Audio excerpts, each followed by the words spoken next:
نحمده ونستعينه ونستغفره ونعوذ بالله من شرور أنفسنا ومن سيئات أعمالنا. من يهده الله فلا مضل له ومن يضلل فلا هادي له.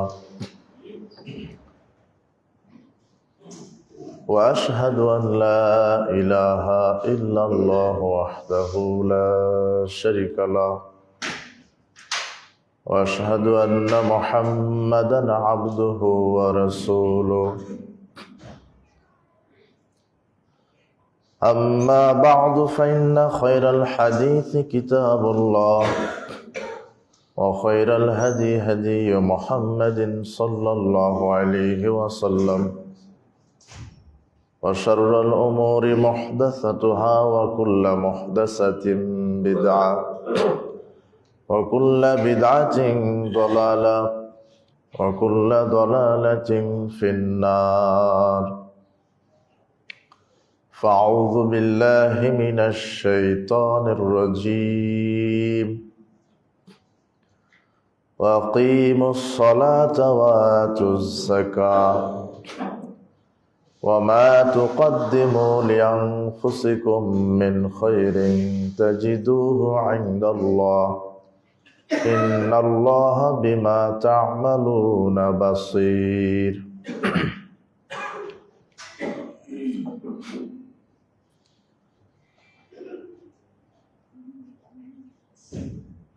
عن أبي هريرة قال قال رسول الله صلى الله عليه وسلم: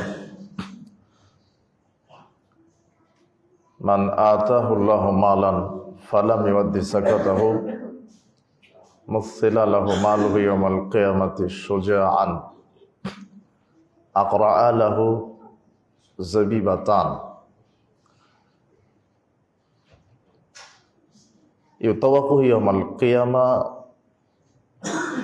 ثم يأخذ بلهجمتيه يعني بشدكيه ثم يقول: أنا مالك أنا كنزك. رواه البخاري. عن أبي سعيد الخدري قال: كنا نخرج زكاة الفطر صاع من طعام، صاع من تمر أو صاع من شعير أو صاع من عقيت أو صاع من زبيب. رواه البخاري ومسلم। সম্মানিত মসজিদের উপস্থিতি, আল্লাহ সুবহানাহু ওয়া তাআলা আমাদেরকে সুস্থ রেখে পবিত্র জুমাবারে তার ঘর মসজিদে আসার সাধ্য অনুযায়ী 2 রাকাত করে নফল সালাত আদায়ের পরে আল্লাহ সুবহানাহু ওয়া তাআলা আমাদেরকে খুতবা প্রদান করার এবং খুতবা শ্রবণ করার তৌফিক দিয়েছেন, সে মহান মনিবের দরবারে আমরা লাখো কোটি শুকরিয়া আদায় করছি। আমরা সকলেই বলছি আলহামদুলিল্লাহ।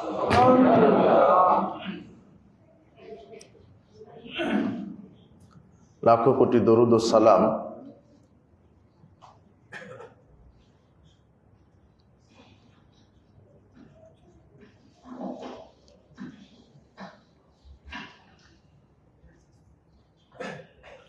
লাখো কোটি দরুদ ও সালাম বর্ষিত হোক মানবতার মুক্তির দূত সৈয়দুল মুরসালিন, নবিকুল শিরোমণি, নবী সম্রাট, রাহমাতাল লিল আলামিন জনাবে মুহাম্মদ রাসূলুল্লাহ সাল্লাল্লাহু আলাইহি ওয়াসাল্লামের প্রতি। আজকে আমরা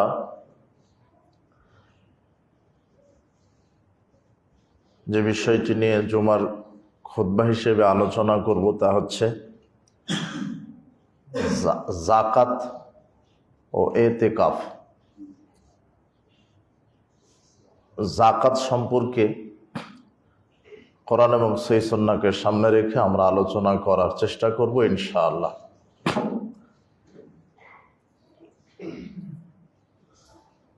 রমাদান মাস বরকতের মাস, ক্ষমার মাস, রহমতের মাস, মাগফিরাতের মাস, কল্যাণের মাস। রাসূল সাল্লাল্লাহু আলাইহি ওয়াসাল্লাম বলেছেন যে ব্যক্তি রমাদান মাস পেল অথচ নিজের পাপকে ক্ষমা করিয়ে নিতে পারলো না, তার চাইতে হতভাগ্য আর কেউ নাই। তাহলে এই মাসকে আমাদেরকে যে কোনো মূল্যে মূল্যায়ন করতে হবে। আল্লাহ সুবহানাহু ওয়া তাআলা আমাদেরকে রমাদানকে মূল্যায়ন করার তৌফিক দান করুন।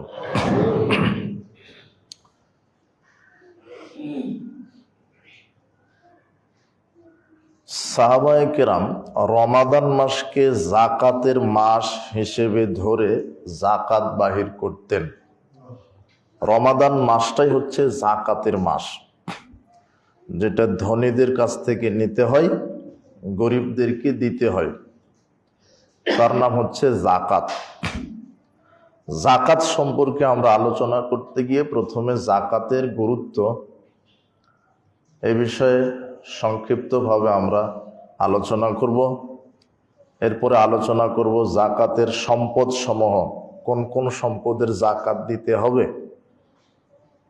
তৃতীয়ত আমরা আলোচনা করব জাকাতের নেসাব, কি পরিমাণ সম্পদ থাকলে জাকাত দিতে হয়। চতুর্থ আমরা আলোচনা করব জাকাতের খাত, কোন কোন খাতে জাকাত দিতে হয়। সর্বশেষ আলোচনা হবে যারা সম্পদের জাকাত দেয় না তাদের পরিণতি কেমন হবে। জাকাত সম্পর্কে এই কয়েকটি পয়েন্ট আলোচনা করে সময় সাপেক্ষে আমরা ইতিকাফ সম্পর্কে সামনে এগিয়ে কথা বলবো ইনশাআল্লাহ। আল্লাহ সুবহানাহু ওয়া তাআলা কোরআন মাজিদে জাকাতের কথা বলেছেন, যেখানে প্রায় জায়গাতে জাকাতের কথা বলেছেন। যেখানে সালাতের কথা বলেছেন প্রায় সেখানেই জাকাতের কথা বলেছেন। কোরআন মাজিদের প্রথম পৃষ্ঠা উল্টালেই দেখতে পাবেন সেখানেও ইমানের পরে সালাত, সালাতের পরেই যে তোমরা আমার রাস্তায় খরচ করো। প্রায় প্রত্যেকটা পৃষ্ঠাতেই তিনি অর্থনীতির ব্যাপারে আলোচনা করেছেন। যেখানেই সালাত, আকিমুস সালাহ ওয়াতুজ যাকাত, আকিমুস সালাহ ওয়াতুজ যাকাত, সালাত কায়েম করো, যাকাত প্রদান করো। মানে আল্লাহ তার বান্দা বান্দীদেরকে এটা বোঝাতে চাচ্ছেন যে পেটে যদি খাবার না থাকে তাহলে ইবাদতে মন বসবে না। যদি পেটে ক্ষুধা থাকে তাহলে সেজদাতে গিয়ে সুবহান রাব্বিয়াল আলা বের হবে না। বের হবে যে আমার ছেলের পরনে কাপড় নেই, আমার ছেলেটা অসুস্থ, চিকিৎসার অভাবে কাতরাচ্ছে। সেজদাতে গিয়ে মনে হবে যে আমার স্ত্রীর পরনে কাপড় নেই। সূরা কেরাত করার সময়তে মনে হবে যে আমার বাড়িতে টিনের চাল দিয়ে ঝড় বৃষ্টি হলে পানি পড়ে। সেজদাতে দাঁড়িয়ে সেজদাতে গিয়ে সুবহান রাব্বিয়াল আলা বলার পরিবর্তে মনে হবে এখনই যদি ঝড় হয় তাহলে আমার বাড়িটা উড়ে চলে যাবে। কথা বোঝা যাচ্ছে না মনে হয়? এ কথা আল্লাহ বোঝাতে চাচ্ছেন। মানে পেটে যদি খাবার না থাকে তাহলে ইবাদতেও তার মন বসে না। এই জন্য আল্লাহ সুবহানাহু ওয়া তাআলা বলছেন যে আকিমুস সালাহ ওয়াতুজ যাকাত, আকিমুস সালাত ওয়াতুজ যাকাত।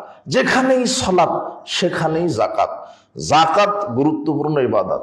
পৃথিবীতে যত নবী রাসূল এসেছিলেন প্রত্যেক নবী রাসূলের উপরে আল্লাহ সালাত আর যাকাতকে ফরজ করে দিয়েছিলেন। শুধু মুহাম্মদ সাল্লাল্লাহু আলাইহি ওয়াসাল্লামের উপরে সালাত ফরজ ছিল না, শুধু মুহাম্মদ সাল্লাল্লাহু আলাইহি ওয়াসাল্লামের উপরে যাকাত ফরজ ছিল না। পৃথিবীতে যত নবী রাসূল এসেছেন প্রত্যেক উম্মতের উপরেই আল্লাহ সুবহানাহু ওয়া তাআলা যাকাতকে ফরজ করে দিয়েছিলেন। এ ব্যাপারে আল্লাহ সুবহানাহু ওয়া তাআলা বলছেন ওয়াজআলনাহুম আইম্মাতান, পৃথিবীর নবী রাসূলকে আমি আল্লাহ পৃথিবীতে নেতা হিসেবে প্রেরণ করেছি। সারা পৃথিবীর যত নবী রাসূল আমি আল্লাহ সব নবী রাসূলকে পৃথিবীতে নেতা হিসেবে প্রেরণ করেছি। নবীরা কি নেতা? নবীরা নেতা, ওটা আল্লাহর পক্ষ থেকে মনোনীত। মানুষের পক্ষ থেকে কোন নবী মনোনীত হননি। কার পক্ষ থেকে হয়েছেন? মানুষ বলে দেননি যে উনি নবী হলে ভালো হতো। কোন সংস্থা, কোন দল পার্টি বলে দেননি যে উনি নবী হলে ভালো হতো। কার পক্ষ থেকে নির্বাচিত নবীগণ? আল্লাহ এ কথাই বলছেন ওয়াজআলনাহুম আইম্মাতান, সারা পৃথিবীর যত নবী রাসূল সবকে আমি আল্লাহর নেতা হিসেবে পৃথিবীতে প্রেরণ করেছি। কেননা নেতার বক্তব্য ছাড়া জনগণের বক্তব্য মানুষ মানে না। বুঝেননি মনে হয় কথা? নেতা যেটা বলে, ঘোষণা দেয় সংসদ থেকে, সেটা মানে। নেতা যেটা বক্তব্য দিবে অনুসারীরা সেটাই মানবে। তাই আল্লাহ নবী রাসূলকে কি হিসেবে পৃথিবীতে প্রেরণ করেছেন? নেতা। আল্লাহ সুবহানাহু ওয়া তাআলা বলছেন, ইয়াহদুনা বিআমরিনা, আমি আল্লাহর নির্দেশ অনুযায়ী তারা মানুষকে সঠিক পথ দেখাতো। আমি আল্লাহ বলে দিতাম যে এইটা জান্নাতের পথ, এটা জাহান্নামের পথ, এটা ভালো, এটা মন্দ। আমার নির্দেশনা অনুযায়ী পৃথিবীর নবী রাসূলগণ মানুষকে সঠিক পথ দেখাতো। আল্লাহ সুবহানাহু ওয়া তাআলা বলছেন, ইয়াহদুনা বিআমরিনা ওয়া ওয়াহাইনা ইলাইহিম ফি'লাল খায়রাত, আর আমি আল্লাহ সমস্ত নবী রাসূলকে এই ওহী করেছিলাম। কি ওহী? যে তোমরা জনকল্যাণমূলক কাজ করো, সৎ কাজ করো, পরিবার সমাজ রাষ্ট্রের জনকল্যাণমূলক কাজ করো, সৎ কাজ করো। ওয়াইকামিস সালাহ ওয়া ইতাইজ যাকাত, সালাত কায়েম করো, যাকাত প্রদান করো। ধনীদের কাছ থেকে যাকাত নাও, নিয়ে গরিবদেরকে বিলিয়ে দাও। এটা প্রত্যেক নবী রাসূলকে আমি আল্লাহ বলে দিয়েছিলাম। তার মানে যাকাত আদায় করা ফরজ, গুরুত্বপূর্ণ ইবাদত। প্রত্যেক নবী রাসূলের উপরে সালাত এবং যাকাতকে আল্লাহ ফরজ করে দিয়েছিলেন, এখনো ফরজ আছে। আব্দুল্লাহ ইবনে ওমর রাদিয়াল্লাহু আনহুমা قال رسول الله সাল্লাল্লাহু আলাইহি ওয়াসাল্লাম, রাসূল সাল্লাল্লাহু আলাইহি ওয়াসাল্লাম বলেছেন, বুনিয়াল ইসলাম আলা খামসিন, ইসলামের ভিত হচ্ছে পাঁচটি। শাহাদাতি লা ইলাহা ইল্লাল্লাহ, প্রথম ভিত হচ্ছে এই সাক্ষ্য দেওয়া আল্লাহ ছাড়া প্রকৃত কোনো মাবুদ নেই। ওয়া আন্না মুহাম্মাদুর রাসূলুল্লাহ, মুহাম্মদ সাল্লাল্লাহু আলাইহি ওয়াসাল্লাম আল্লাহর রাসূল। ওয়া ইকামিস সালাহ ওয়া ইতাইজ যাকাত ওয়াল হজ্জ ওয়া সাওম রমাদান, দ্বিতীয় হচ্ছে সালাত, তৃতীয় হচ্ছে যাকাত, চতুর্থ হচ্ছে সামর্থ্য থাকলে হজ, আর নেশাব পরিমাণ সম্পদের মালিক হলে পঞ্চমত যাকাত। ইসলামের স্তম্ভ হচ্ছে পাঁচটি, তার মধ্যে যাকাত একটি আছে। এক কালেমা, দুই সালাত, তিন যাকাত, চার সিয়াম, পাঁচ হজ। যদি সামর্থ্য থাকে তাহলে হজ, যদি নেশাব পরিমাণ সম্পদের মালিক হন তাহলে হজ। ইসলামে আগে ইমান, ইমান আনার সাথে সাথে সালাত, সালাতের পরে যদি লোকটা নেশাব পরিমাণ সম্পদের মালিক হয় তাহলে তাকে যাকাত দিতে হবে।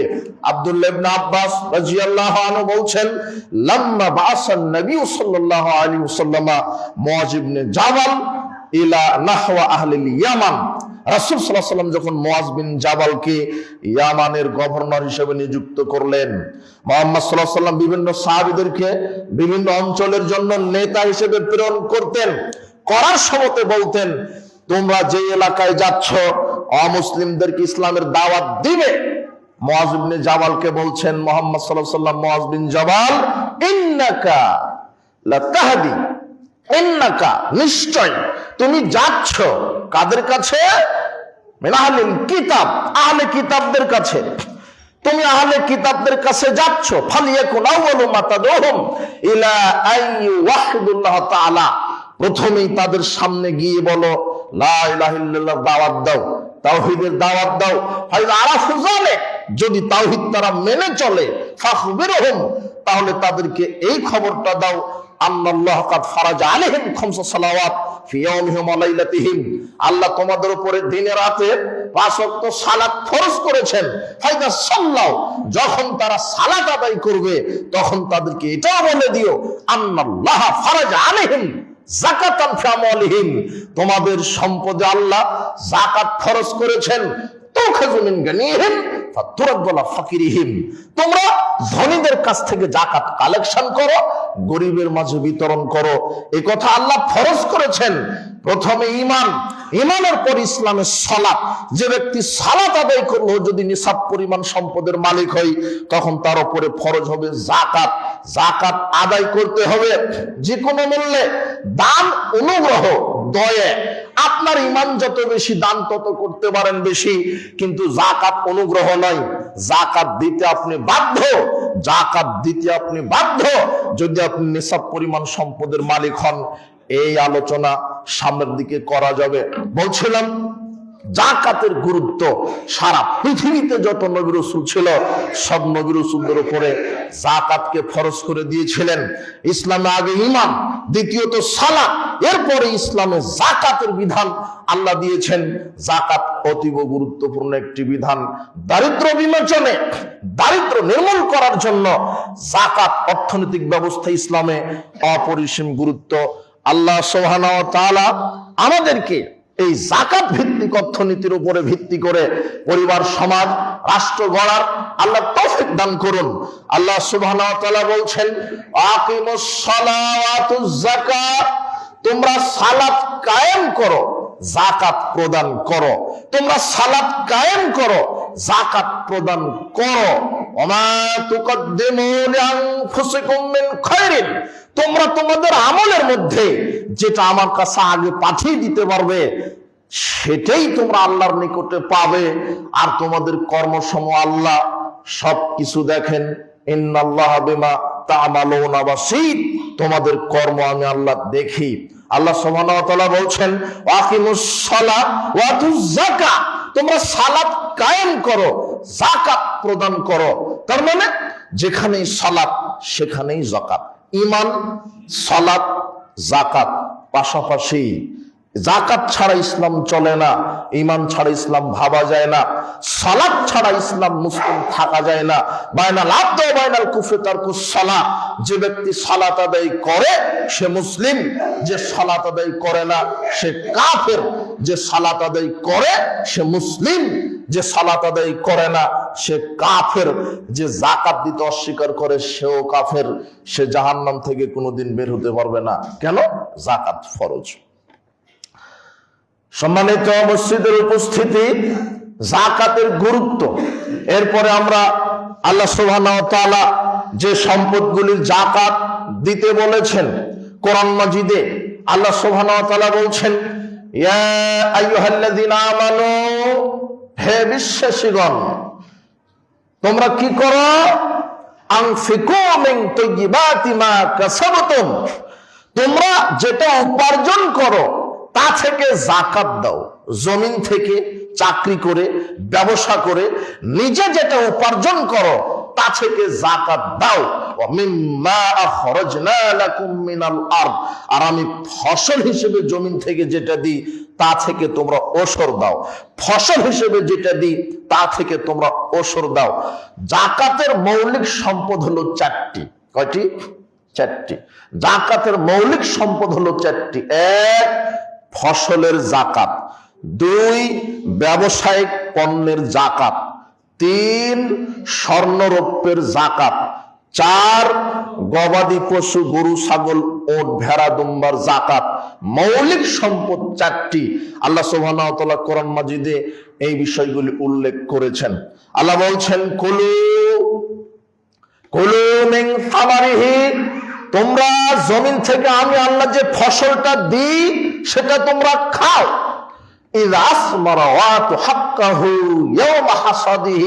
আর তোমরা যেদিন ফসল কাটবে সেই দিন ফসলের ওশর আদায় করো।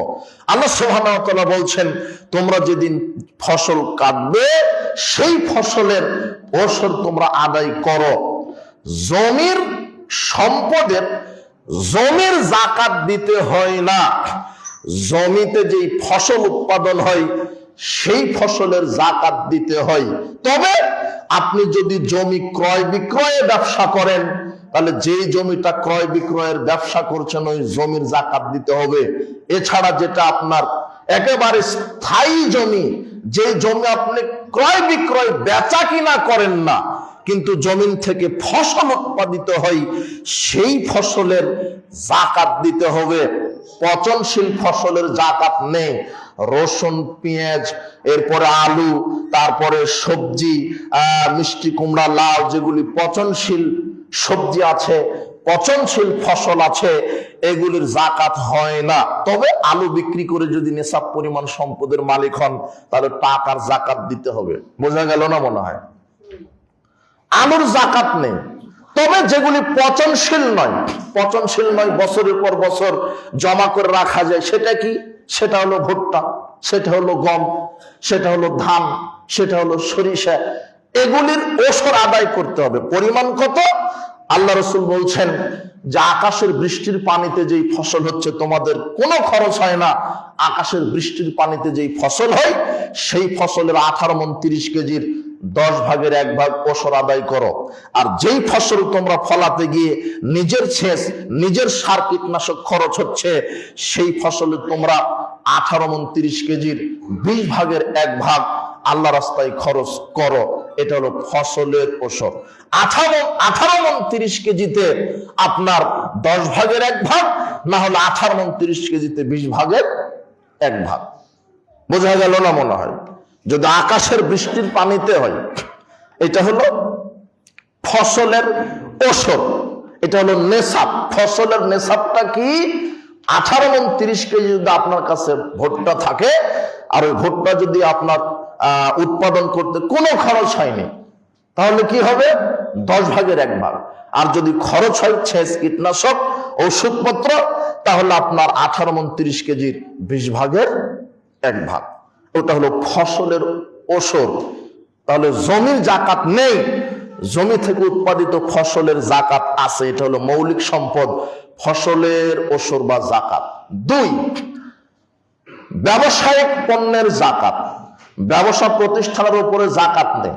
আপনার 1 একর জমির উপরে ব্যবসা প্রতিষ্ঠান, ওই জমি বা ওই বিল্ডিং এর জাকাত নেই, কিন্তু ব্যবসা প্রতিষ্ঠানে আপনার কাঁচামাল যেগুলি আছে, যেগুলি স্টকে আছে, ক্রয় বিক্রয় করছেন, ওই মালের জাকাত দিতে হবে। আপনি মোটরসাইকেলের শোরুম, মোটরসাইকেল আছে ব্যবসা প্রতিষ্ঠানে, প্রাইভেট কারের শোরুম, আপনি মুদির দোকানদার, আপনি কলকারখানার দোকানদার, আপনি ইঞ্জিনিয়ার, বিভিন্ন ইঞ্জিনিয়ারিং কলকারখানা, মেশিন পত্র আছে, আপনি কম্পিউটারের দোকানদার, মোবাইলের দোকানদার, তার মানে মোবাইল কতটা আছে, কম্পিউটার কতটা আছে, আপনি মোটরসাইকেলের শোরুমের মালিক, মোটরসাইকেল বিক্রি করেন, মোটরসাইকেল কতটা আছে, প্রাইভেট কারের শোরুম, প্রাইভেট কার কত কোটি টাকার আছে, আপনি মুদির দোকানদার, আমার মুদির দোকানে কত কোটি টাকার মাল আছে, এটা হিসাব করে সেই সম্পদের জাকাত দিতে হবে। কথা কি বুঝতে পারলেন? এটা হলো ব্যবসায়িক পণ্যের জাকাত, কাঁচামালের জাকাত। রুটি তৈরি করেন, কি পরিমাণ আটা স্টক আছে, মনে করেন যে 1 টন আটা আপনার স্টক আছে, আটা ময়দা যেটা রুটি বানাবে, তাহলে 1 টন আটার জাকাত বাহির করতে হবে। 5 টন আপনার আটা আছে, ময়দা আছে। বা আপনি এই কাপড় তৈরি করেন, সুতা কিনে নিয়ে এসেছেন, কত সুতা নিয়ে এসেছেন? আপনার হিসাব আছে যে 2 কোটি টাকার সুতা এখন আমার কাঁচামাল। সুতাটা এখনো পোশাক হয়নি, সুতা এখন কাঁচামাল। বুঝেননি মনে হয় কথা? কাঁচামাল সুতা, 5 কোটি টাকার সুতা আছে, তাহলে ওই সুতার যে 5 কোটি টাকা, ওই 5 কোটি টাকার সুতার জাকাত বাহির করতে হবে।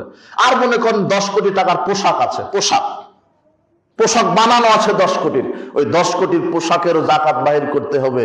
কাঁচামালেরও আর উৎপাদিত সম্পদেরও, পোশাকেরও জাকাত বাহির করতে হবে। এটা হলো সম্পদ, এটা হলো ব্যবসায়িক প্রতিষ্ঠানের জাকাত। মৌলিক 4টি, তার একটা হচ্ছে ফসলের ওসর, দ্বিতীয় ব্যবসায়িক পণ্যের, ব্যবসায়িক পণ্যদ্রব্যের জাকাত, তৃতীয় ওট, গরু, ছাগল, ভেড়া, দুম্বা, এগুলির জাকাত। যেগুলি চারণভূমিতে খেয়ে বেড়ায়, নিজের তেমন খায় না, যেগুলি একেবারে মরুভূমিতে বা চারণভূমিতে খেয়ে বেড়াচ্ছে, এমন ওট, গরু, ছাগলের জাকাত দিতে হবে। কেমন করে? 5টা যদি ওট থাকে, তাহলে একটা 1 বছরের ছাগল জাকাত দিতে হয়। 5টা যদি ওট আপনার থাকে, তাহলে একটা 1 বছরের ছাগল জাকাত দিতে হবে। যদি গাভীটা, যদি 30টা গাভী থাকে, গরু থাকে, তাহলে একটা 1 বছরের গরু জাকাত দিতে হয়। ছাগল যদি 40টা থাকে, একটা 1 বছরের ছাগল জাকাত দিতে হয়। এগুলি উট, গরু, ছাগলের জাকাত। আরো হিসাব আছে, আরো যত বেশি হবে সেই পরিমাণ করে করে উট, গরু, ছাগলের জাকাত বাহির করতে হয়। এরপরে স্বর্ণ এবং রৌপ্য, নেশাবটা বাইর হবে স্বর্ণ রৌপ্য দিয়ে। ফসলের নেশাব আমরা ধরলাম কি? 18 মণ 30 কেজি, মনে থাকলো না? 18 মণ 30 কেজি ফসলের নেশাব। 18 মণ 30 কেজি যদি আপনার কাছে গম, ভুট্টা, সরিষা থাকে, আর ওই 18 মণ 30 কেজিতে যদি আপনার কোনো টাকাই খরচ হয়নি, তাহলে কয় ভাগ করতে হবে? 10 ভাগ। আর যদি আপনার টাকা খরচ হয় তাহলে কয় ভাগ? 20 ভাগ। ভাগ করে 1 ভাগ ওসর আদায় করতে হবে। ওটা ফসলের ওসর, ফসলের নেশাব, গরু ছাগলের নেশাব এই। আর ব্যবসায়িক প্রতিষ্ঠানের নেশাব কিভাবে বাইর করবেন? হিসাব করলেন তো 5 কোটি টাকার সম্পদ আছে, কাঁচামাল আর উৎপাদিত পোশাক আছে 10 কোটি, তাহলে 5 কোটি আর 10 কোটি 15 কোটি টাকার জাকাত বাইর করতে হবে। নেশাব কি হবে? রাসূল সাল্লাল্লাহু আলাইহি ওয়াসাল্লাম বলছেন 7.5 ভরি স্বর্ণ মূল্য যদি থাকে, অথবা 7.5 ভরি স্বর্ণ যদি মজুদ থাকে, তাহলে বর্তমান বাজার মূল্য হিসেবে তাকে জাকাত দিতে হবে। 52.5 তোলা রৌপ্য যদি থাকে, তাহলে তাকে বর্তমান বাজার মূল্য হিসেবে জাকাত দিতে হবে। বর্তমানে রৌপ্য এবং স্বর্ণের দাম অনেক ডিফারেন্স, প্রায় 3 ভাগের 1 ভাগ, 3 গুণ বেশি, 4 গুণ বেশি স্বর্ণের। বর্তমান 7.5 ভরি স্বর্ণের মূল্য প্রায় 16 থেকে 18 লক্ষ টাকা হয়ে যাচ্ছে। আর 52.5 তোলা রৌপ্যের মূল্য 3.5 থেকে 4 লক্ষ টাকা হয়ে যাচ্ছে। তো এখন আপনি কি করবেন? আপনার কাছে যদি 7.5 ভরি স্বর্ণ মূল্য থাকে, 16 থেকে 18 লক্ষ টাকা, তাহলে আপনাকে জাকাত দিতে হবে। কিন্তু 7.5 ভরি স্বর্ণের মূল্য নেই, রৌপ্যের মূল্য 4 লক্ষ আছে, এখন কি আপনার জাকাত দিতে হবে? হ্যাঁ, আপনি দিলে ভালো, দিতে বাধ্য নন। তবে দারিদ্র বিমোচনে বা ইসলামের উপকার হবে, সেক্ষেত্রে আপনি রৌপ্যের হিসাব ধরে জাকাত বাহির করতে পারেন, তবে আপনি বাধ্য নন। কিন্তু 7.5 ভরি স্বর্ণ মূল্যের যদি আপনার কাছে সম্পদ থাকে, আপনি দিতে বাধ্য, দিতেই হবে। আপনি দিতে বাধ্য, দিতেই হবে। 7.5 ভরি স্বর্ণ মূল্য যদি আপনার কাছে থাকে, তাহলে আপনার জাকাত আপনাকে দিতে হবেই। ব্যবহৃত স্বর্ণ রৌপ্যের কি জাকাত দিতে হয়? আপনার মেয়ে, আপনার স্ত্রী যে স্বর্ণ ব্যবহার করে, তার কি জাকাত দিতে হবে? হ্যাঁ, তারও জাকাত দিতে হবে। আয়েশা রাদিয়াল্লাহু আনহা ওই রূপার একটা বিশাল বড় আংটি পরে রাসূল সাল্লাল্লাহু আলাইহি ওয়াসাল্লামের সামনে গেলেন। রাসূল সাল্লাল্লাহু আলাইহি ওয়াসাল্লাম বললেন, আয়েশা, তুমি যে রূপের আংটি ব্যবহার করেছো, তুমি কি তার জাকাত দাও? তো না, তো তা তো জাকাত দিই না। তখন আল্লাহ নবী বলছেন, ওয়া হাসবুকি মিনান নার, এই রূপার আংটি তোমাকে জাহান্নামে নিয়ে যাওয়ার জন্য যথেষ্ট হবে। তার মানে ব্যবহৃত স্বর্ণের উপরে জাকাত দিতে হবে। হাদিস আবু দাউদ 1565 নম্বর হাদিস, আবু দাউদের 1563 নম্বর হাদিসে আসছে, 2 জন মহিলা স্বর্ণের বালা পরে আসলেন মুহাম্মদ সাল্লাল্লাহু আলাইহি ওয়াসাল্লামের সামনে। স্বর্ণের বালা পরে এসেছেন মুহাম্মদ সাল্লাল্লাহু আলাইহি ওয়াসাল্লামের সামনে। মুহাম্মদ সাল্লাল্লাহু আলাইহি ওয়াসাল্লাম বলছেন, এই মহিলাগণ, তোমরা কি এই বালার জাকাত আদায় করো? বলছে যে না, আমরা তো জাকাত দেই না। তখন তিনি বলছেন, তোমরা রেডি থাকো, আল্লাহ তোমাদেরকে জাহান্নামের স্বর্ণের আগুনের 2টি বালা পরিয়ে দিবেন। তার মানে বোঝা গেল যে আপনার মেয়ে, আপনার স্ত্রী, আপনার বোন যেই রৌপ্য স্বর্ণ ব্যবহার করছে, তারও জাকাত দিতে হবে। যদি জাকাত না দেওয়া হয়, পরকাল জাহান্নাম। আমি শেষে আলোচনা করব যারা জাকাত দেয় না তাদের পরিণতি কি হতে পারে। তবে এখানে জাকাতের নেশাব, স্বর্ণের নেশাব 52.5 তোলা, 7.5 ভরি স্বর্ণ যদি আপনার থাকে, তাহলে আপনাকে জাকাত দিতে হবে। 52.5 তোলা রৌপ্য যদি থাকে, তাহলে আপনাকে জাকাত দিতে হবে। কিভাবে? 16 থেকে 18 লক্ষ টাকা আপনার 7.5 ভরি স্বর্ণের টাকা আছে, শতকরা 100 টাকাতে 2.5 টাকা জাকাত। কয় টাকা? 100 টাকাতে 2.5 টাকা, হাজারে 25 টাকা, লাখে 2.500 টাকা, এইভাবে হিসাব করে জাকাত বাহির করতে হবে। এইভাবে হিসাব করে আপনাকে জাকাত বাহির করতে হবে। তাহলে মৌলিক 4টি সম্পদের জাকাত হলো: 1 ফসলের জাকাত, 2 ব্যবসায়িক পণ্যের জাকাত, 3 গরু ছাগল ওট ভেড়া দুম্বার জাকাত, 4 স্বর্ণ রৌপ্যের জাকাত। এগুলো যদি নেশাব পরিমাণ হয়, আপনাকে জাকাত দিতে হবে। এখন যেই সম্পদের জাকাত বাহির করছেন না আপনি, সেই সম্পদ অপবিত্র। ওই সম্পদ ভক্ষণ করে তাহাজ্জুদ পড়লে আর তাহাজ্জুদের নেকি কবুল হচ্ছে না।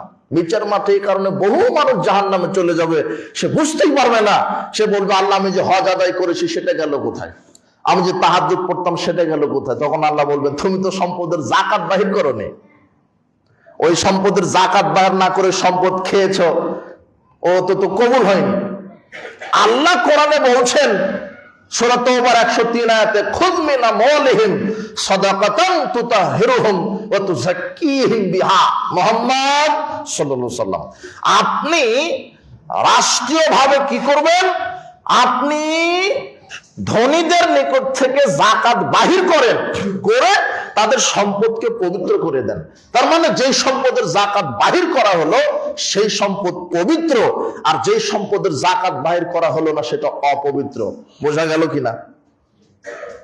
যেই সম্পদের যাকাত বাহির করলেন আপনি, ওটা হলো পবিত্র, আর যেই সম্পদের যাকাত বাহির করলেন না সেটা অপবিত্র। 18 মণ 30 কেজি আপনার ধান ওসর বাহির না করে যদি 18 মণ 30 কেজি ধান খান, ওখান থেকে 1 লোকমা খান, খেয়ে তাহাজ্জুদে দাঁড়িয়েছেন, আর তাহাজ্জুদের নেকি কবুল হলো না, বলেন তো অপরাধ কোথায় ঘটে গেছে? ওই সম্পদের ওসর বাহির করেননি তাই। ব্যবসা প্রতিষ্ঠান অপবিত্র, ও ব্যবসা প্রতিষ্ঠান হারাম। কেন? ওর যাকাত বাহির করা হচ্ছে না তাই। আপনার স্বর্ণরৌপ্যটা ব্যবহার করা হারাম, কেন? ওটার যাকাত বাহির করা হয়নি তাই। মরলেই জাহান্নাম, মরলেই আপনি ক্ষতিগ্রস্ত।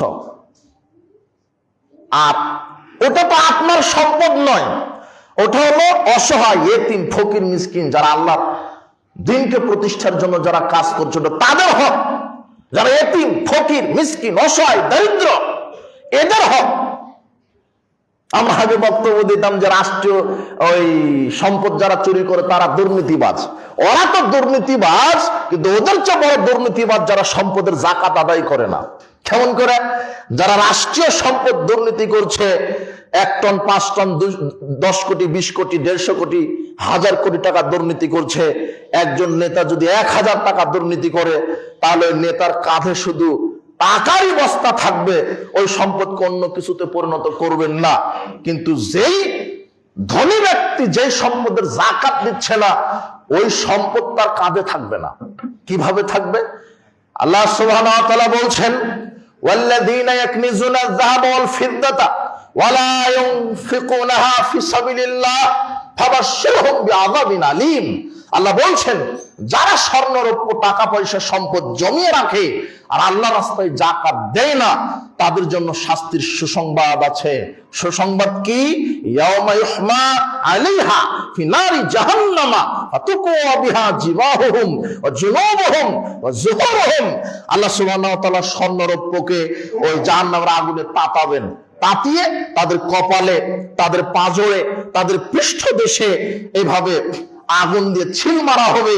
আর আল্লাহ বলবেন, হাযা মা কানাসতুম, এটাই তোমার সঞ্চিত সম্পদ, ফাযুকু মা কুনতুম মা তাখনিজুন, তোমরা এখন এর স্বাদ গ্রহণ করো, এর স্বাদ আচ্ছাদন করো। আপনি রাষ্ট্রীয় কোষাগার থেকে টাকা চুরি করেছেন, টাকা টাকাই থাকবে, কিন্তু আপনি যে সম্পদের যাকাত দিচ্ছেন না, ওই টাকার টাকা থাকবে না, ওই টাকা হবে লোহার গরম বলয়, যেটা আপনাকে সিল মারা হবে। যে স্বর্ণের যাকাত দিচ্ছেন না, ওই স্বর্ণ স্বর্ণ থাকবে না, সেটা হবে আগুনের টুকরা, যা দিয়ে সিল মারা হবে। আবু হুরায়রা রাদিয়াল্লাহু আনহু বলেন, রাসূল সাল্লাল্লাহু আলাইহি ওয়াসাল্লাম বলেছেন, মান আতাহুল্লাহু মালান, আল্লাহ যাকে সম্পদ দিয়েছে, আল্লাহ যাকে ধনী করেছে, ফালাম ইউদ্দি যাকাতাহু, অথচ সে তার সম্পদের যাকাত বাহির করেনি, মুসফিলাল্লাহু মালুহু ইয়াউমাল কিয়ামা সুজান, আল্লাহ তার টাকাকে, তার সম্পদকে টাকমাথা বিশিষ্ট সাপে রূপান্তরিত করবেন। আকরা বিজাবিবাতান, যে সাপের চোখের উপরে 2টা কালো দাগ থাকবে। তবে ইয়াউমাল কিয়ামা, এই সাপকে তার গলাতে পেঁচিয়ে দেওয়া হবে। সাপ তখন তার ভাষাতে কথা বলবে, ওই ধনী ব্যক্তিকে বলবে, আনা মালুকা আনা কানজুকা, এভাবে দংশন করবে গালে, আর বলবে, আমি তোমার সঞ্চিত সম্পদ, আমি তোমার জমা করা সম্পদ। দেখেন, যদি আপনি রাষ্ট্রীয় কোষাগার থেকে সম্পদ চুরি করেন, যেটা চুরি করেছেন সেটা কাঁধে, কিন্তু যেই সম্পদের যাকাত দেন ওই সম্পদ কাঁধে নয়। সম্পদকে আল্লাহ কি পরিণত করলেন? সাপ। স্বর্ণরৌপ্যকে লোহার গরম লোহার পাত তৈরি করলেন, ওটা আপনার সিল মারা হবে। সবচেয়ে নেক্কারজনক জঘন্য শাস্তি হবে বিচারের মাঠে যারা সম্পদের যাকাত আদায় করে না, যারা সম্পদের, এটা বিচারের মাঠে আল্লাহ রাসূল বলছেন 3 শ্রেণীর মানুষ জাহান্নামে যাবে, তার মধ্যে ওই ব্যক্তি আছে যে তার সম্পদের যাকাত বাহির করেনি, তার মধ্যে ওই ব্যক্তি আছে যে তার সম্পদের যাকাত বাহির করেনি। যাকাত দিতে আপনি বাধ্য। আবু বকর সিদ্দিক রাদিয়াল্লাহু আনহু বলছেন, যখন তিনি রাষ্ট্রীয় ক্ষমতায় গেলেন, ক্ষমতায় যাওয়ার পরে একেবারে ঘোষণা করে দিলেন সংসদ থেকে, আজ থেকে আমি আবু বকর আমার রাষ্ট্রে যে যাকাত বাহির করবে না তার সাথে আমি যুদ্ধ ঘোষণা করলাম। ওমর ইবনুল খাত্তাব বলছেন, আপনি, তারা তো কাফের হয়ে যায়নি, আপনি তাদের সাথে যুদ্ধ করবেন। আল্লাহর নবী বলেছেন, যারা কালেমা পড়েনি তারা যদি মুসলমানদেরকে আক্রমণ করে তাদের বিরুদ্ধে যুদ্ধ করতে বলেছেন। তো ওরা তো সালাত আদায় করে, ওরা তো সিয়াম পালন করে, ওরা কালেমাও পড়ে, শুধু যাকাত দিতে অস্বীকার করেছে, আপনি তাদের সাথে যুদ্ধ ঘোষণা করবেন মানে? তখন আবু বকর রাদিয়াল্লাহু আনহু বলছেন, ওমর ইবনুল খাত্তাব, তুমি কি কাপুরুষ হয়ে যাচ্ছ নাকি? তুমি কি কাপুরুষ হয়ে যাচ্ছ? তুমি তো সেই বীর যার হুঙ্কারে ইবলিস শয়তান ভয় করে। আজকে ইসলাম ক্ষমতায় আছে, আপনি কি বলছেন? আপনি কি বলছেন যে ওরা যাকাত, ওরা সালাত আদায় করে, ওরা সিয়াম পালন করে, ওরা কালেমা পড়েছে, কিন্তু যাকাত দিবে না?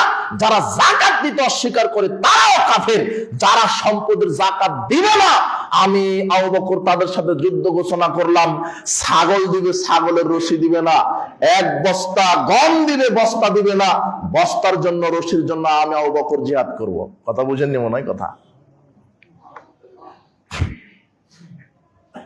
1996 সালে সরকারি জরিপ করা হয়েছিল, যদি বাংলাদেশ সরকার 1996 সালের ঘটনা পরিসংখ্যান 6,500 কোটি টাকা কালেকশন হতো যদি যাকাত কালেকশন করতেন। কত সালে? 1996। কত কোটি? 6,500, 650 কোটি না, কত কোটি? 6,500। তাহলে 96 থেকে 2026, তাহলে আরো 6,500 কোটি যোগ দেন, কত হাজার হলো? 6,500 কত? এখন টাকা বেশি হয়ে যায়নি? 13,000 কোটি টাকা। 2026 সালে যদি আপনার এই তারেক রহমানকে, এখন প্রধানমন্ত্রীকে, ইনি যদি সংসদ থেকে বলে দেয় প্রত্যেক বাংলাদেশের যারা ব্যবসায়িক ধনী এদেরকে যাকাত বাইর করতে হবে, নাহলে পিটিয়ে পিঠের চামড়া তুলে দেবো, জেলখানায় বন্দী থাকবে, এটা ইসলামী সরকার বলে দিবে, বা দেশের যিনি প্রধানমন্ত্রী তিনি বলে দিবে, তাহলে 2026 সালে ধরেন 13,500 কোটি টাকা কালেকশন হলো। আপনার 2 বছরে বাংলাদেশের ফকির মিসকিন খুঁজে পাবেন না আপনি, দেখেন আপনি। অথচ ইহুদি খ্রিস্টানের এই বস্তা বসা মতবাদকে তৈরি করতে গিয়ে আপনি কাপুরুষ হয়ে বসে আছেন। আপনি ওই সুদ ভিত্তিক অর্থনীতি চালাচ্ছেন। আশ্চর্য কথা, সুদ হলো, সুদ কাকে বলে? সুদ হলো ওই গরিবের কাছ থেকে নিয়ে ধনীকে দেওয়া, এর নাম কি? সুদ। আর যাকাত হলো ধনীর কাছ থেকে নিয়ে। কোনটা ভালো? কোনটা ভালো? আপনি বলছেন যে বাংলাদেশ সফল হবে? জি না, আল্লাহর বিধান কায়েম না হওয়া পর্যন্ত সফল হবে না। আল্লাহ বলছেন, ইয়া আইয়ুহাল্লাযীনা আমানু, হে বিশ্বাসীগণ, লা তাকুলুর রিবা, তোমরা সুদ খাও না, ওয়াত্তাকুল্লাহ, আল্লাহকে ভয় করো, লাআল্লাকুম তুফলিহুন, যদি তোমরা সফল হতে চাও তাহলে সুদ খাও না। যে রাষ্ট্রে সুদ কায়েম আছে সে রাষ্ট্র কিয়ামত পর্যন্ত সফল হতে। এ কথা কে বলছেন? এই কথা এটা সূরা ইমরানের 130 নম্বর আয়াত, এটা তো আমার কথা নয়। যে রাষ্ট্রে সুদী অর্থনীতি আছে সে রাষ্ট্র সফল হতে পারে না, এই কথা আল্লাহ বলছেন। আশ্চর্য কথা, কি এক অর্থনৈতিক ব্যবস্থা! আপনাকে কি দিয়ে বোঝায়?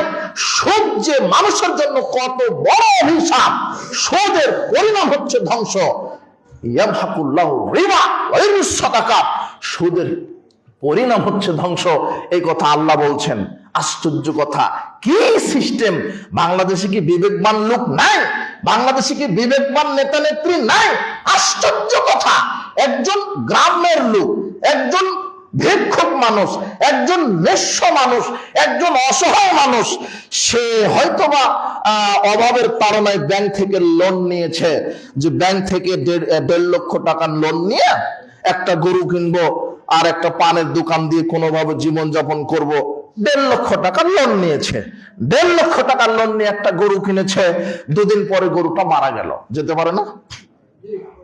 হ্যাঁ, ওই ব্যাংকে ওর লোন মাফ করবে? ওর যে ঘর আছে, ঘরের টিন বিক্রি করলে হলো 1 লক্ষ টাকা কি করবে? আদায় করবে। এটা হলো বাংলাদেশ শিক্ষা, এই অর্থনৈতিক ব্যবস্থা। কিন্তু কাট্টা মাপ করে ওই যে সুর, যেই সুর নেতার নামে, নেতা নেতৃত্বের আসনে বসে ব্যাংক থেকে 1 লক্ষ না 500 কোটি 1000 কোটি টাকা লোন নিয়ে বিদেশে পাচার করে, এই সুরকে রাষ্ট্রভাবে স্বীকৃতি দেওয়া হয় ঋণ খেলাফি। কথা বুঝেননি মনে হয় কথা? ও কি খেলাফি? ঋণ খেলাফি। এর 1 লক্ষ টাকা মাপ নাই, ওর 1000 টাকা চুরি করা মাপ। এরাই হলো ইন্টারন্যাশনাল ব্যাংক ডাকাত, এরাই হলো ডাকাত। আপনি ঠিক বলছেন। এই সুরেরাই তো এখন নেতৃত্ব দিচ্ছে। ঋণ খেলাফি সুরেরা যদি নেতৃত্বে বসে থাকে, সাবান যেটা 50 টাকা দিয়ে কিনতেন সেটা 90 টাকা দিয়ে কিনা লাগবে। ঋণ খেলাফি সুর যদি বসে থাকে, রাষ্ট্রের উন্নতি করবে না চুরি আরো বেশি করে করবে? আশ্চর্য কথা। এক একটা নেতা 500 কোটি 200 কোটি 1000 কোটি টাকা ঋণ খেলাফি, তাও নেতা। অবাক দেশ। বিবেকবান আছে কোথায় লোক?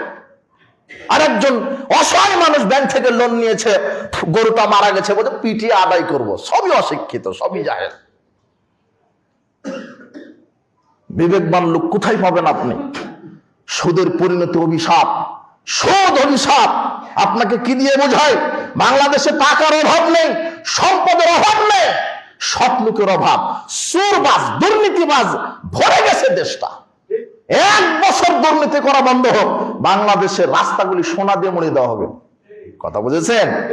খাবার পায় না মানুষ। একজন এক ভিডিও পাঠাইছে আমার কাছে, ইফতার করছে 1 গ্লাস, কাঁচের গ্লাসে 1 গ্লাস পানি, আর প্লেটে আছে সেপ মুড়ি। মুড়ির সাথে বন্দি নাই, সামোচা নাই, পেঁয়াজও নাই, তরমুজ নাই, খেজুর নাই, জুস নাই। প্লেটে আছে কি? শুধু সাদা মুড়ি, আর গ্লাসে আছে কি? কুয়ার পানি। আর একজন মহিলাকে ঈদের দিনে বলছে যে ঈদের দিন আজকে, আপনাদের উৎসবের দিন, আজকে সকালে রান্না আপনার কে রয়েছে? তখন ওই বুড়ি মা বলছে এখনো কিছু রান্নার ব্যবস্থা হয়নি, তবে একটা ডিম যদি আমাকে কেউ দিত, ডিম রান্না করে ভাত খেতাম। যেই দেশে খাবার পায় না, যেই দেশের মানুষ চিকিৎসার হবে কাতরায়, ক্ষুধার জ্বালায় মারা যায়, আর সেই দেশের এই হারামখোর নেতারা 1000 কোটি টাকা লোন নেয় আর বিদেশে পাচার করে লানাতের জন্য। আল্লাহদেরকে ধ্বংস করো। নেতৃত্ব দিতে হবে ওমরের মতো। এই দেশ বাংলাদেশ গরিব না। কে বলেছে বাংলাদেশ গরিব? এই দেশের পানিতে হাত ঢুকায় দিবেন খাবার, গাছে হাত ঢুকিয়ে দিবেন খাবার। অন্য কোন দেশে এত খাবার নাই। শুধু সৎ নেতৃত্বের অভাব। আল্লাহ বাংলাদেশকে তুমি সৎ নেতৃত্বের লোকগুলিকে তুমি কবুল করো। আশ্চর্য কথা। আজকে বিশ্বে চক্রান্ত চলছে, মুসলিমদেরকে নিধন করো। ইসলামে আইন ভালো লাগে না। ইসলাম যদি ক্ষমতায় যায়, আমি তো লুচ্চামি করতে পারবো না, ল্যাংটামি করতে পারবো না, গান বাজনা করতে পারবো না, সিনেমাখুর হওয়া যাবে না, নাটকখুর হওয়া যাবে না। এটা পতিতালয়ের নারী বলে অমুক দলের নিবন্ধন বাতিল করতে হবে, আরামখুর। তোকে বোঝায় এটা সাহস পায় কি করে? আল্লাহ সুবহানাহু ওয়া তাআলা আমাদেরকে সঠিকটা বোঝার মানার তৌফিক দান করুন। বিপ্লব ঘটবে, আজ হোক আর কাল হোক, বিপ্লব ঘটবে, আসবেই। সেদিন আর এই অপকর্ম থাকবে না, জেনা ব্যভিচার থাকবে না, মাদক থাকবে না, দুর্নীতি থাকবে না। সব আল্লাহর আইন দিয়ে মানুষ পরিচালিত হবে। সেই দিন এই বাংলার জমিনে শান্তির ফুলকুধারা প্রবাহিত হবে ইনশাআল্লাহ। ওই সময় আর বেশি দেরিতে নাই, আমরা দেখতে পাচ্ছি আসবে ইনশাআল্লাহ আগামীতে। আল্লাহ তুমি কবুল করো, সে আশাতে আছি। হাল ছাড়া যাবে না। যুবকেরা, জাহেলিয়াতের ফাঁদে পা দিও না। বলছিলাম যাকাত ভিত্তিক অর্থনীতি, যাকাত ভিত্তিক অর্থনীতি যদি দেশে কায়েম থাকে, দারিদ্র বিমোচন সম্ভব। এই জন্য সম্পদের যাকাত দিতে হবে। আল্লাহ সুবহানাহু ওয়া তাআলা আমাদের বর্তমানে যিনি দেশের কর্ণধার, যিনি প্রধান নেতৃত্বের আসনে আছে তাকে বিষয়টা বোঝার তৌফিক দান করুন। তিনি যেন সংসদ থেকে বলে দেয় যে যাকাত ভিত্তিক অর্থনীতি বাধ্যতামূলক করা হলো। যাকাত, এখন আমরা সংক্ষেপে যাকাতের খাত সম্পর্কে আলোচনা করব। যাকাতের খাত কি? আল্লাহ সুবহানাহু ওয়া তাআলা কোরআন মাজিদে 8টি খাত উল্লেখ করেছেন। আল্লাহ সুবহানাহু ওয়া তাআলা বলেছেন ইন্নামাস সাদাকাতু লিল ফুকারা, নিশ্চয়ই যাকাত পাবে যারা ফকির। যারা কি? ফকির। ফকিরকে যাদের কিছুই নেই, নিঃস্ব, একেবারে ফকির, কিছুই নেই, রেল লাইনে থাকে, রেল স্টেশনে থাকে, গাছের নিচে থাকে, কোনোভাবে একটা হয়তো বা ছাউনি আছে, যে কোনো একটা বাতাসে বাড়িটা উড়ে চলে যাবো, তো ফকির, কিছুই নাই। সকালে খাওয়া তো বৌদুর কথা, দিনে সারাদিন কিভাবে খাবে তার কোনো পরিকল্পনা না, এলো ফকির। ফকিরকে দিতে বলছেন আল্লাহ, যাকাতের অর্থ ফকিরকে দাও। এরপরে কি? ওয়াল মাসাকিন, যারা মিসকিন। মিসকিনকে, যার আছে কিন্তু পর্যাপ্ত নেই, যতটুকু প্রয়োজন ততটুকু নেই, সকালে খেতে পারে, সন্ধ্যায় খেতে পারে না, এ হলো মিসকিন। একেও রাষ্ট্রীয় সম্পদ থেকে কি করতে হবে? দিতে হবে। এমন মিসকিন সমাজে আছে, চুলগুলি সুন্দরভাবে আশ্রয়, পোশাকটা খুব ভাঁজ করেই পড়ে, কিন্তু ভিতরে পেটে ক্ষুধা, অভাব, লজ্জায় মানুষকে বলতে পারে না। এরকম লোককে খুঁজে খুঁজে দিতে বলছেন আল্লাহ। আল্লাহ নিজে বলছেন কোরআন, এদেরকে খুঁজো, খুঁজে খুঁজে দাও, খুঁজে খুঁজে দাও, হাত পাতবে না, কেন? আর সম্মান আছে। ও মিসকিন, ও সকালে খেয়েছে, সন্ধ্যায় কি খাবে তার বন্দোবস্ত নেই। যদিও সমাজে পরিপাটি হয়ে ঘুরছে, কিন্তু তাকে খোঁজ করো, তার দেখো, তাকে তদন্ত করো, করে তার বাড়িতে খাবার পৌঁছিয়ে দাও, কেননা তার ইজ্জত আছে, সে হাত পাতবে। এটা রাষ্ট্রের দায়িত্ব, খুঁজে খুঁজে দিতে হবে। ওই যে সেদিন বলে গেলাম না, ওমর ইবনুল খাত্তাব রাদিয়াল্লাহু আনহু খুঁজে খুঁজে কি করতেন? খাবার পৌঁছিয়ে দিতেন। খুঁজে খুঁজে দিতে হবে। ওমরের মতো নেতৃত্ব আসতে হবে, তাহলে দারিদ্র্য বিমোচন হবে, দুর্নীতি বন্ধ হবে, দেশ সমৃদ্ধশীল হবে, শান্তি তৃপ্তি ফিরে আসবে, নিরাপত্তা ফিরে আসবে। আল্লাহর বিধান যদি আমরা মানতে পারি, আল্লাহ তুমি কবুল করো। উপস্থিত বৈঠকের জুমার খুতবার মুসল্লিবৃন্দ, আল্লাহ সুবহানাহু ওয়া তাআলা যে 8টি খাত উল্লেখ করেছেন, তার এক ফকির, 2 হলো মিসকিন, 3 ওয়াল আমিলিন, যারা এই যাকাত কালেকশনের দায়িত্বে আছে। সমাজের সর্দার, এদেশে তো রাষ্ট্রীয়ভাবে যাকাত কালেকশন করা হয় না, হয় সামাজিক ভাবে হয়। সমাজের সর্দার যাকে কালেকশনের দায়িত্ব দিবে, বাবা তুমি আমার এই এলাকার যাকাত কালেকশন করো, তাহলে কর্মচারী, ও কর্মচারী হিসেবে সে তাকে একটা অংশ দিতে হবে যাকাতের টাকা থেকে। এটা আল্লাহ ব্যবস্থা করে দিয়েছেন। কথা বুঝেছেন? ও ধনী হোক, কিন্তু ও যে দায়িত্ব ছিল, দায়িত্বের পারিশ্রমিক হিসেবে যাকাতের খাত থেকেই তাকে বেতন স্বরূপ দেওয়া যেতে পারে, এটা আল্লাহ বলছেন। সে যদি নেয়, আর ফকির হলে তো অবশ্যই নেবে। দরিদ্র লোক, সে এই কাজে নিযুক্ত আছে, তাকে তো দিবেনি। একটা ধনী মানুষ এই কাজে দায়িত্ব পালন করছে, তাকেও দিতে হবে। সে যদি নিতে চায় নেবে, না নিলে ওটা অন্য জায়গায় দিবেন। ওয়াল মুআল্লাফাতি কুলুবুহুম, এবং যাদের অন্তরটা জয় করতে হবে। এমন কিছু লোক আছে সমাজে, মুনাফিক মার্কা অথবা ইসলাম বিদ্বেষী, যে ইসলামের ক্ষতি করতে চায়, টাকারও লোভ আছে। যাকাতের একটা খাত থেকে ওই ব্যক্তিকে কিছু দিলে অন্তত সে ইসলামের ক্ষতি করা ছেড়ে দিবে বা ইসলামকে ভালোবাসবে। এই উদ্দেশ্যে ওই ব্যক্তির মন জয়ের উদ্দেশ্যে যাকাতের টাকা দেওয়া যেতে পারে, দিতে হবে তাকে। 4 অফির রিকাব, দাস মুক্তির জন্য। এই সিস্টেম তো বাংলাদেশে নাই। ওই সময় দাস কিনা বেচা হতো, যাকাতের টাকা দিয়ে। রাসূল সাল্লাল্লাহু আলাইহি ওয়াসাল্লাম বলতেন যে এই টাকা দিয়ে অমুককে মুক্ত করে দাও। দাস মানে একটা মালিকের অধীনে থাকা, ওর নিজস্ব স্বাধীনতা নাই, মালিক যা বলবে তাই দাস, দাস দাসী, এটা মুক্ত করে দাও। রাসূল বলছেন, কেউ যদি একটা দাস মুক্ত করে দেয়, তার জন্য আল্লাহ জাহান্নাম থেকে আল্লাহ তাকে বাঁচিয়ে দিবেন। আল্লাহ রাসূল বলেছেন। তো দাস মুক্তির জন্য করা হতো, যাকাতের টাকা থেকে দাস মুক্ত করা হতো। তো ওটা এভাবে বলা যেতে পারে, অনেক নিরীহ মানুষ আছে জেলখানাতে, যদি সুস্পষ্ট প্রমাণিত হয় জেলখানায় একেবারে তার কোনো দোষ নেই, মিথ্যা কেসে জেলখানায় ভুগছে, আর তার টাকাও নেই জামিনের, একেবারে হতদরিদ্র অসহায় মানুষ, তাকে এই যাকাতের টাকা দিয়ে জেলখানা থেকে মুক্ত করা যেতে পারে। কথা বুঝেননি? মানে যেতে পারে, সরকারি ভাবে এটা করতে পারে। আর এছাড়া অফির রিকব, দাস মুক্তি। 5 ওয়াল গরিমিন, যারা ঋণগ্রস্ত, সমাজে যারা ঋণগ্রস্ত হয়ে পড়েছে, ব্যবসা করতে গিয়ে, বাণিজ্য করতে গিয়ে বা অন্য কোনো বৈধ কোনো কাজ করতে গিয়ে ঋণে জর্জরিত, সামনেও যেতে পারে না, পিছনেও আসতে পারে না। আর ঋণ মানুষকে খারাপ কাজ করতে উদ্বুদ্ধ করে, হারাম খেতে বাধ্য করে। এই জন্য তাকে হারাম যেন খেতে না পারে, খারাপ কাজে যেন ঢুকতে না পারে, দুর্নীতি, চুরি, চাঁদাবাজিতে যেন ঢুকতে না পারে, এই জন্য নেতা যারা, তাদেরকে বিচক্ষণ হতে হবে। সমাজে ঋণগ্রস্ত আছে কারা, এদেরকে এই যাকাতের টাকা দিয়ে ঋণ মুক্তির ব্যবস্থা করতে হবে, তাদের ব্যবসার ব্যবস্থা করে দিতে হবে। 6 অফি সাবিলিল্লাহ, আল্লাহ রাস্তা। আল্লাহ রাস্তা মানে কি? এতিমখানা, যেসব মসজিদে যাকাতের টাকা দেওয়া যাবে না, পিতামাতাকে যাকাতের টাকা দেওয়া যাবে না, নিজের আত্মীয় যারা আছে, নিজের ভাই, নিজের বোন, খালা, ফুপু, এরা যদি দরিদ্র হয়, এদেরকে যাকাতের টাকা দেওয়া যাবে। নিজের পিতামাতাকে যাকাত দেওয়া যাবে না, মসজিদে যাকাতের টাকা লাগানো যাবে না। এমন মাদ্রাসা যেগুলি জনগণের টাকাতে, দানে সাদাকায় চলে, এগুলি মাদ্রাসাতে যাকাতের টাকা দেওয়া যাবে। এগুলো হচ্ছে ফি সাবিলিল্লাহ।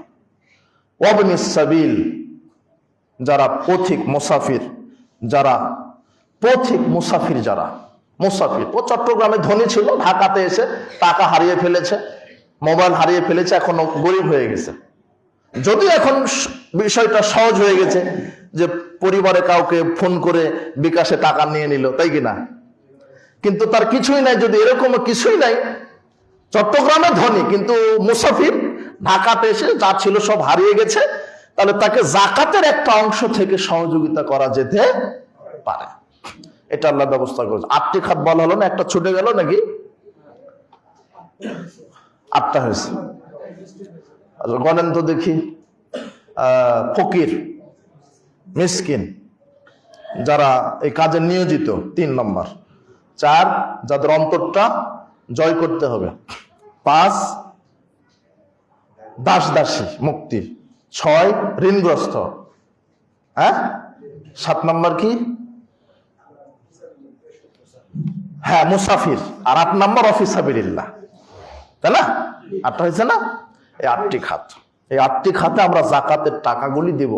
ওসরের টাকা, ওসর স্বর্ণরৌপ্যের টাকা, আপনার ব্যবসায়িক পণ্যের টাকা। আল্লাহ সুবহানাহু ওয়া তাআলা আমাদেরকে যাকাত, যারা নিছক পরিমাণ সম্পদের মালিক, তাদেরকে যাকাত বাইর করতে হবে। আর আপনাদেরকে উদারত আহ্বান জানাবো, আমার প্রতিষ্ঠিত প্রতিষ্ঠান আছে, আমার বড় দেশের স্বপ্ন, খুব আশা আকাঙ্ক্ষা, আমার একটা লোভ যে বাংলাদেশের কোন একটা ভূখণ্ডে একটা বড় মাদ্রাসা করা। আল্লাহ সুবহানাহু ওয়া তাআলা কিছুটা কবুল করেছে, আপনারা অন্তর থেকে দোয়া করবেন আল্লাহ যেন বিশাল ভাবে এটা কবুল করে। যেটা টাঙ্গাইলের মাটিতে অবস্থিত প্রতিষ্ঠান, নির্মাণ কাজ হচ্ছে, এখনো ক্লাস, শিক্ষক মন্ডলী, ছাত্র মন্ডলী আলহামদুলিল্লাহ চলছে। জমি কেনার কাজ চলছে, হ্যাঁ জমি কেনার কাজ চলছে। প্রতি মাসে এখন বেতন লাগে 2 থেকে 2.5 লক্ষ টাকা, শুধু শিক্ষকদের বেতন। আমি ছোট মানুষের মাসের যখন ওই 1 তারিখ 2 তারিখ হয়, শিক্ষক ছাত্রর বেতন মিলে প্রায় 2 থেকে 2.5 লক্ষ টাকা লাগে। 2, 3, 5 তারিখ আসলে মাথাটা তেমন কাজ করে না, তবে আল্লাহ ব্যবস্থা করেন আলহামদুলিল্লাহ। তবে আপনারা সার্বিকভাবে দানের হাত, যাকাতের হাত, ওসরের হাত, সাধারণ দানের হাত দারুল হাদিস সালাফিয়া প্রতিষ্ঠানের জন্য খাস করবেন। আল্লাহ যেন আপনাদেরকে সার্বিকভাবে সহযোগিতা করার তৌফিক দান করেন, এটা আমি আশা রাখবো। আমি আপনাদের মাঝে অনেক বছর থেকে উঠা বসা করে ওইভাবে বলা হয়নি, অনেকে হয়তো অবগত আছেন আমার প্রতিষ্ঠানের জন্য, কিন্তু এখন দিন যত যাচ্ছে তত কঠিন হয়ে যাচ্ছে, লক্ষ কোটি টাকার সাথে আমাকে লড়তে হয়। আল্লাহ যেন বিষয়টা ব্যবস্থা করে দেন। আমি এটা বিশ্বাস করি, উপরে যদি আল্লাহ কবুল করেন এটা হয়ে যাবে ইনশাআল্লাহ। আর আপনারা ঢাকার মানুষ, টাকাওয়ালা মানুষ, অনেক ব্যবসায়িক আছে, শুধু তারা যদি একটা হাত ঝাড়া দেয় শুধু, তাহলে 2টা প্রতিষ্ঠান হয়ে যেতে পারে। অনেক ধনী মানুষ আছে, তারা যদি যাকাতের টাকা বাহির করে 100 কোটি টাকা বাহির হবে, এরকম বাংলাদেশে ধনী মানুষ আছে, এটা আমি বিশ্বাস করি। আল্লাহ তুমি এরকম ধনী মানুষের অন্তর তুমি খুলে দাও, এদেরকে ইসলামের জন্য তুমি কবুল করো, তাওহীদের জন্য, পরকালের জন্য কবুল করো, আল্লাহ তুমি কবুল করো। বলছিলাম এই জাকাতের খাতগুলো অফিস সাবিলিল্লাহ ফকির মিসকিন অসহায়দের পাশে দাঁড়াবেন। আল্লাহ সুবহানাহু ওয়া তাআলা আমাদেরকে কবুল করুন। যারা জাকাত দিবে না, 3 শ্রেণীর মানুষ জাহান্নামী। তার মধ্যে এক আছে কে ব্যক্তি? যে জাকাত দিচ্ছে না। আর বিচার মাঠে যারা উট গরু ছাগলের জাকাত দেয় না, তাদের কি হবে? মুসলিমের 987 নম্বর হাদিসে আসছে কি, ওই যে উট তার মুখ দিয়ে কামড়াবে, পা দিয়ে মারাবে তাকে বিচার মাঠে। সারা পৃথিবীর সব মানুষ বিচার মাঠে দেখবে যে ওই যে ধনী মানুষটা জাকাত বাহিরি করেনি, তাই তাকে উট গরু ছাগল পা দিয়ে মারাচ্ছে। এটা লজ্জাজনক হবে না? সাপ পেঁচে থাকবে গলাতে। আল্লাহ ওই লোহার সাঁড়াশে দিয়ে কপালে গায়ে পাঁজরে ছিল মারবে, ওই স্বর্ণরৌপ্য আগুনে তাতিয়ে ছিল মারবে। সারা বিচার মাঠে সব লোক দেখবে যে ওই যে ধনী মানুষ খুব বড় নেতা ছিল, কিন্তু জাকাত আদায় করেনি, তার জন্য নেক্কারজনক শাস্তি। আর এই শাস্তি কতক্ষণ হবে? হাত্তা ইকযা বাইনান নাস। ধরেন যে বিচারের মাঠে 5,000 কোটি লোক আছে। কত হাজার কোটি? 5,000 কোটি। আর অত কোটি কেন ধরবেন? মনে করেন 100 কোটি লোক আছে। এটা বোঝানোর জন্য বলছি। রাসূল সাল্লাল্লাহু আলাইহি ওয়াসাল্লাম বলছেন, যে সম্পদের জাকাত দিল না, ওই সম্পদগুলি তাতিয়ে তাকে শাস্তি দিতেই থাকা হবে হাত্তা ইকযা বাইনান নাস, যতদিন না 100 কোটি মানুষের বিচার শেষ না হচ্ছে। তার মানে যারা সম্পদের জাকাত দেয় না, আর যারা রাষ্ট্রীয় বা মানুষের টাকা পয়সা দুর্নীতি চুরি করে, যারা জালেম, এদের বিচার হবে সবার। বুঝেননি মনে হয় কথা নাকি আমার? আমি তো আপনার কাছ থেকে শুনতে চাচ্ছি। জালেমের বিচার হবে সবার পরে। কত পরে? মনে করেন 100 কোটি মানুষ আছে, ওদের বিচার শেষ, তারপরে কারা কারা জালেম নিয়ে আসো। আর এই 100 কোটি মানুষের বিচার যতদিন সময় লাগবে ততদিন ওদের শাস্তি হতে আছে। আর বিচারের একদিন সমান এই পৃথিবীর 50,000 বছর লম্বা। তাহলে আমি আপনাকে কি দিয়ে বুঝাই? ওটা আমার ব্রেনে ধরবে না, ওটা আল্লাহর ব্রেন, আল্লাহর বুদ্ধি। তিনি বলছেন যে পৃথিবীর 50,000 বছর সমান বিচার মাঠে একদিন লম্বা। আল্লাহ যদি আপনাকে বলে যে তুমি জাকাত আদায় করনি, তোমার শাস্তি 2 দিন, তাহলে 1000 বছর। আল্লাহ আপনাকে বোঝার তৌফিক দান করুন।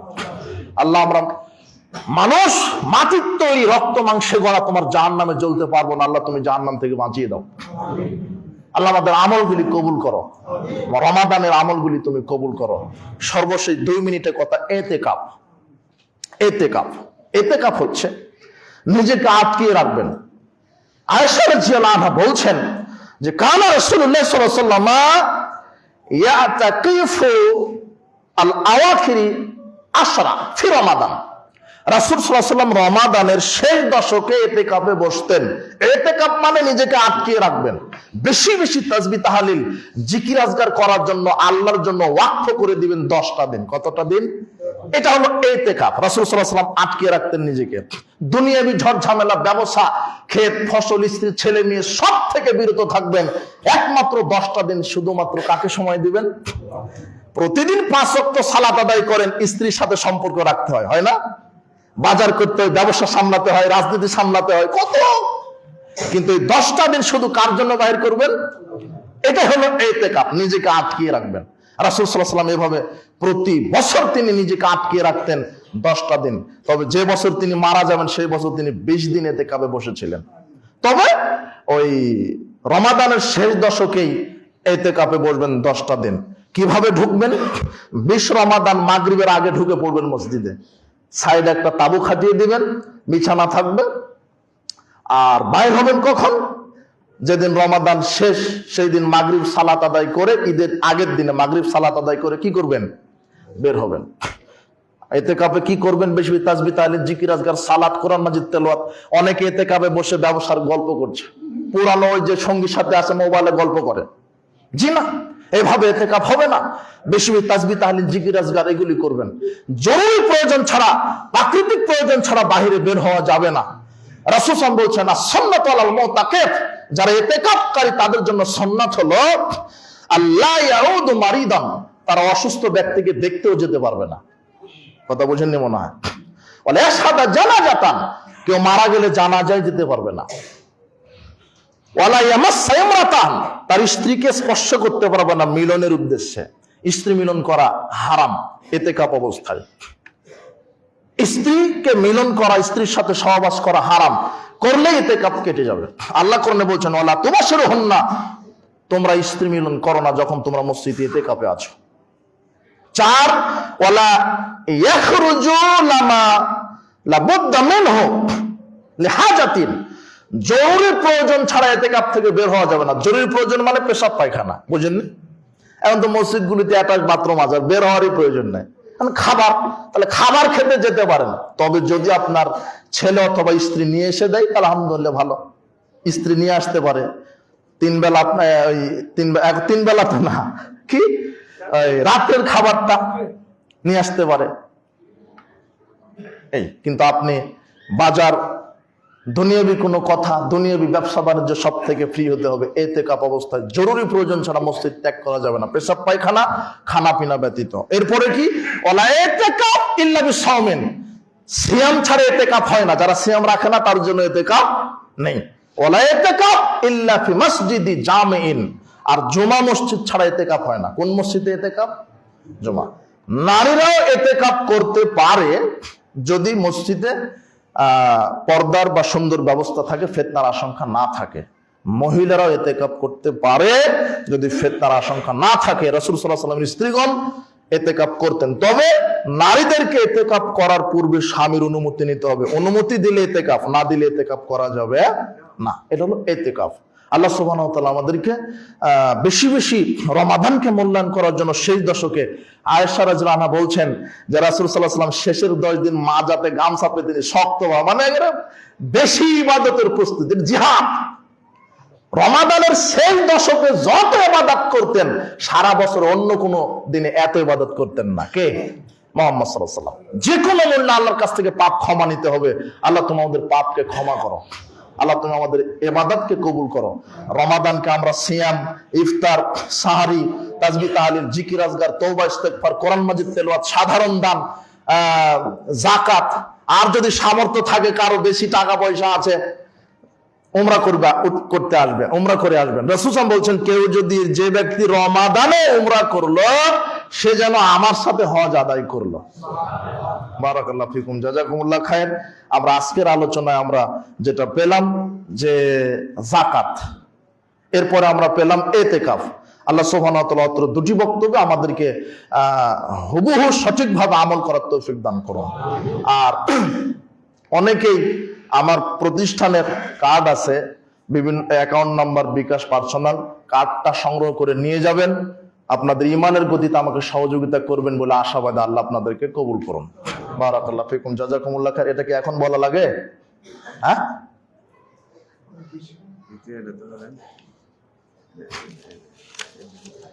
দ্বিতীয়টা কি?